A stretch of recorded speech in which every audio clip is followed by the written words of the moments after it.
What's up? Happy May 4th. My girlfriend's a pretty big Star Wars fan, so I figured it'd be appropriate to do it. Finally started the weekend. I haven't really done a video on this guy, so I'm gonna go ahead and test him out on, how his ability is to stack attacks. So I haven't really done a video on this guy, like I said, so let me just cover the stats a little bit first. As always, definitely make sure to like the video, and if you're new to the channel, go ahead and hit that subscribe button. Alright, so this is the Brisk Assault Dyspo Super High Speed Mode, the TUR version. So leader skill he does have. For agility type, +2 key HP attack and defense increases 70%. For the super attack, which is the super high speed justice kick, that's going to cause supreme damage to enemy and also raises attack for 6 turns.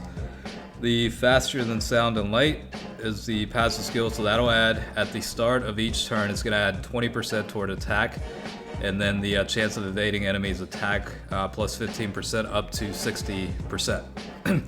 Alright, so the combination of the super attack ability to raise attack for 6 turns, and then also the passive skill to increase attack at every start of the turns is going to be factored in to kind of get his attack power out there.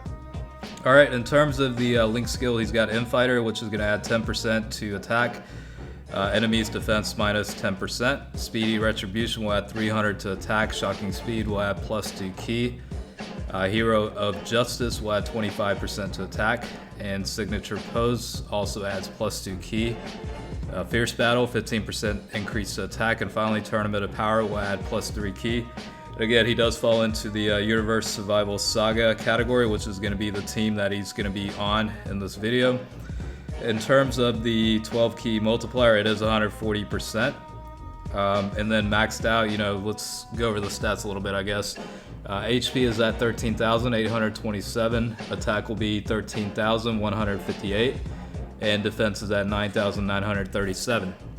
Alright, so yeah, this is basically, just to test out the ability to stack his attack increase for every turn that he's up, and then just see how high it'll actually go. Now, keep in mind, this isn't a nuke test. This is strictly going to be just super attacks by him, with factoring in the increase of 20% for every turn he's starting, and then the super attack ability to raise attack for 6 turns is also going to be factored in. All right, so we're going to start off here with the very, very first attack. All right, so you'll see that he's at 122,000 with the potential attack. You'll see him linked up with Jiren for the most part. Now you'll also see Topo in the mix since he does provide decent link skills and also adds 35% increase to attack and defense. But the best linking buddy for Dyspo is Jiren, so you'll see that throughout the video.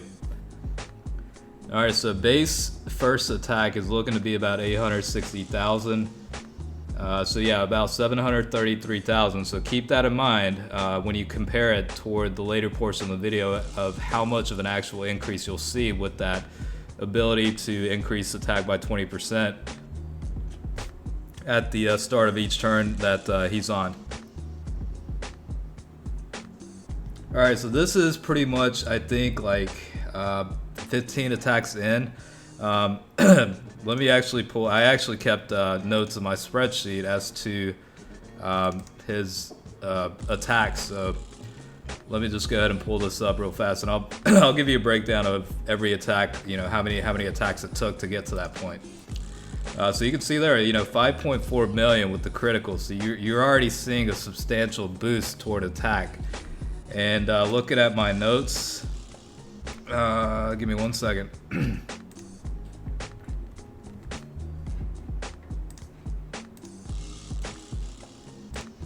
Yeah, I can't seem to locate it right now, but if I do, actually here it is. So, all right, let's see. Either way, without me breaking it down, you'll see that his attack is substantially increased over time. This is probably attack number, I'd say 15 probably or so.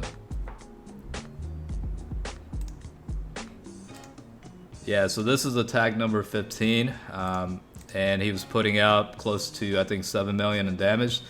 This is actually attack number 17, so after 17 turns that he was up, this is what he's looking at. So you can see 1.25 million potentially already without even the super attack activating. So, let's go ahead and see how much damage we actually see here.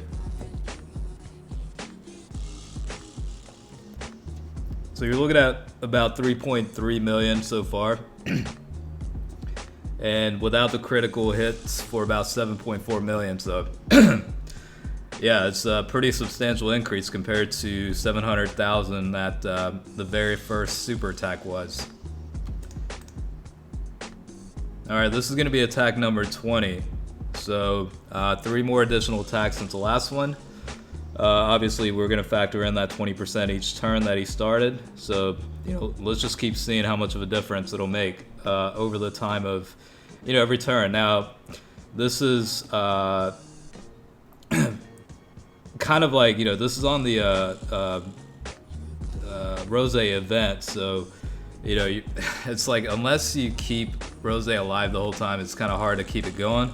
I'm not going to obviously go continuously the whole time, but getting as far as I can. So after about 20 attacks, his damage output's up to 8.3 million. So yeah, I mean, you're seeing some crazy stacking effects with this super attack. Alright, this should be attack number 25. You're looking at 1.66 million. Well over 3 million in terms of potential damage. And then, yeah, with the critical, you're hitting for about 11 million. I mean, Dyspo hitting for 11 million with criticals, I mean, that's pretty insane. I mean, you're not going to see that too often. Now, granted, in practicality, this isn't really efficient, nor would he ever get to this level. But, for testing purposes, it's always fun to kind of, see how high his damage can actually get. So you can see he's got a lot more attack power than Jiren does, and you know how powerful Jiren is. So, that should put it in perspective as to, how much of an effect that 20% passive actually plays a factor in. So close to 5 million off of a normal super attack. This isn't a nuke test, keep in mind. So, close to 14 million there. I mean, absolutely insane output. And that was attack number 26.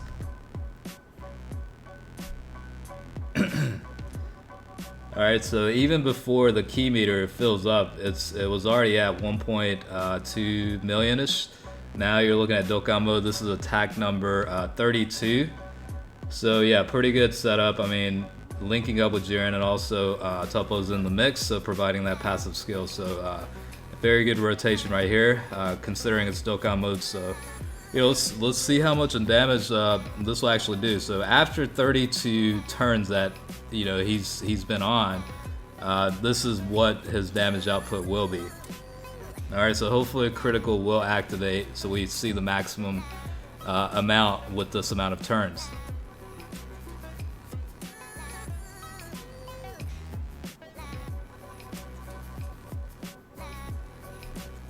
Yeah, 32 million. Ain't that something?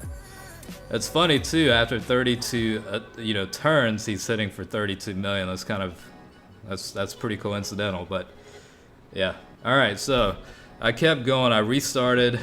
Just changed a little bit in terms of adjustments toward who to assign Dokkan mode to, so that Rose doesn't die. Unfortunately, I can't remember how many turns have passed at this point, but we'll just kind of see how he does.